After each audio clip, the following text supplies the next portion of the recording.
A príprava bola dlhá, bolo veľa prípravných zápasov a už sme pripravené na tie reálne zápasy, ktoré nás čakajú, čo sa už budú rátať. Momentálne pracujeme na obrane, keďže tam sme spravili veľa chýb individuálnych, aj takých komunikačných, hlavne čo sa týka v tíme.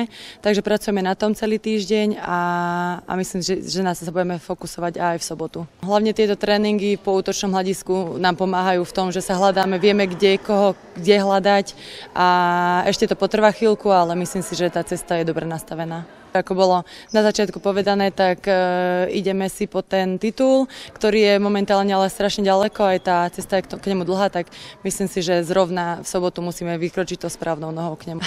Myslím si, že atraktívnejšie to ani nemohlo byť, naozaj tí dva superi budú silní, myslím si, že prídu pripravení a myslím si, že toto je najlepšia pozvánka pre tých divákov, aby prišli nás podporiť a budeme ich veľmi potrebovať. V našom družstve myslím, že je tam dosť hráčok na to, aby sme udržali tú kvalitu na ihrisku, takže nie je to o 5-6 hráčkach, ale je tam tá kvalita na to, aby sme sa dokázali vystriedať na tom ihrisku.